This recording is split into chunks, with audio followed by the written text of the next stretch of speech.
2005 সালের ডিসেম্বরে সামগ্রিক ব্যাংকিং খাতে খেলাপি ঋণের হার ছিল 13.6%। পক্ষান্তরে 2025-26 অর্থবছরে প্রথম প্রান্তিকে খেলাপি ঋণ বেড়ে 35.73% দাঁড়িয়েছে, যার পরিমাণ প্রায় 6,44,000 কোটি টাকা। মানে স্পিকার, লক্ষ্য করুন, 13% থেকে ঋণ খেলাপি, বিএনপি 13% সময়ের থেকে ঋণ খেলাপি এসে দাঁড়িয়েছে 35%। 2005 সালে সামগ্রিক ব্যাংকিং খাতে মূলধন পর্যাপ্ততা ক্যাপিটাল অ্যাডিকুয়েসি রেশিও ছিল 7.3%। 2025 সালের শেষে ঋণাত্মক অর্থাৎ -2.64% নেমে এসেছে। 7.3 থেকে -2.64% নেমে এসেছে। 2005-06 অর্থবছরের বেসরকারি খাতে ঋণের প্রবৃদ্ধি 18.3% থেকে অনেক কমে 2024-25 এ 6.5% নেমে এসেছে। লুটপাট, অব্যবস্থাপনা, স্ক্যাম, ভুল নীতি গ্রহণের মাধ্যমে পুঁজিবাজারকে সম্পূর্ণ ধ্বংস এবং এর উপর বিনিয়োগকারীদের আস্থা পুরোপুরি নষ্ট হয়েছে। বিএনপি সরকার যতবার এদেশে সরকার পরিচালনা করেছে, কখনোই ব্যাংক, আর্থিক খাত সহ পুঁজিবাজারে কোনো সংকট সৃষ্টি হয় নাই। 2006 সালের বৈদেশিক ঋণ ছিল 1,30,000, অর্থাৎ বিএনপির সময় 1,30,000 বৈদেশিক ঋণ ছিল, 1,30,000 কোটি টাকা, যা 2024 সালে প্রায় 6.5 গুণ বেড়ে 8,12,000 কোটি টাকা হয়েছে। মানে স্পিকার, 1,30,000 কোটি টাকা থেকে 8,12,000 কোটি টাকা বর্তমানে বাংলাদেশের ঋণ হয়েছে। আমাদের রেখে যাওয়া অভ্যন্তরীণ ঋণ 65,000 কোটি টাকা থেকে প্রায় 16 গুণের বেশি বৃদ্ধি পেয়ে দাঁড়িয়েছে 10,77,000 কোটি টাকায়, যা উদ্বেগের বিষয়। মাননীয় স্পিকার, সুদ ব্যয় 2005-06 সালে 8,500 কোটি টাকা থেকে 13 গুণের বেশি বৃদ্ধি পেয়ে 2023-24 সালে 1,14,700 কোটি টাকায় পৌঁছেছে।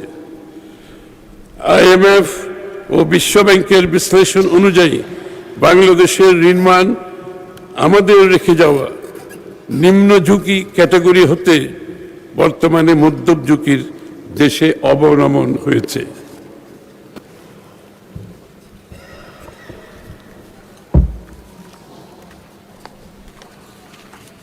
দুই 2005-06 সালে রপ্তানি ও আমদানির প্রবৃদ্ধি ছিল যথাক্রমে 21.6% ও 12.2%। পক্ষান্তরে 2023-24 সালে সূচক দুটির প্রবৃদ্ধি ছিল ঋণাত্মক। 2005-06 সালে মার্কিন ডলারের বিপরীতে টাকার বিনিময় হার 68 টাকা হতে 2023-24 সালে বেড়ে 122 টাকায় পৌঁছেছে, যা বৈদেশিক লেনদেনে ভারসাম্য, বৈদেশিক মুদ্রার রিজার্ভে প্রভাব ফেলছে। বৈশ্বিক ভূ রাজনৈতিক প্রেক্ষাপট ও তার প্রভাব, মধ্যপ্রাচ্য সংকট। মাননীয় স্পিকার, আমাদের সরকার গঠনের 10 দিনের মাথায় মধ্যপ্রাচ্য সংকট শুরু হয়। অর্থনীতিতে আকস্মিক ঝুঁকি তৈরি হয়। মধ্যপ্রাচ্যের সংকটে আন্তর্জাতিক বাজারে জ্বালানি তেল, LNG ও সারের দাম দ্বিগুণেরও বেশি বৃদ্ধি পেয়েছে। জ্বালানির মূল্য বৃদ্ধি বিদ্যুৎ, কৃষি, পরিবহন ও শিল্পে উৎপাদন ব্যয় বাড়িয়েছে, ফলে মূল্যস্ফীতি ও ভর্তুকির চাপ বৃদ্ধি পেয়েছে। আমদানি ব্যয় বৃদ্ধিতে বৈদেশিক মুদ্রার রিজার্ভের উপর চাপ বেড়েছে। মধ্যপ্রাচ্য আমাদের প্রবাসী জনগোষ্ঠীর জন্য সবচেয়ে গুরুত্বপূর্ণ গন্তব্য।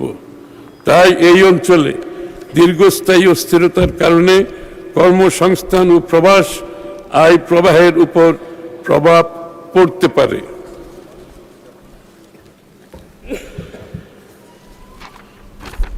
মাননীয় স্পিকার, আজকের বিশ্ব অর্থনীতিতে অনিশ্চয়তা একটি স্থায়ী প্রেক্ষাপট, এ নিউ নর্মাল।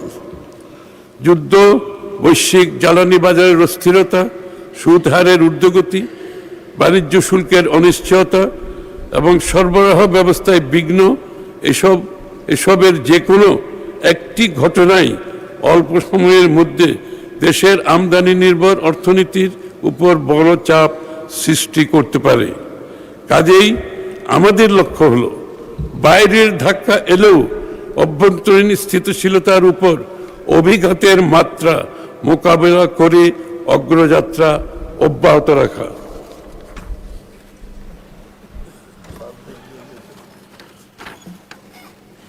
সরকারের মধ্যমেয়াদী অর্থনৈতিক নীতি কৌশল।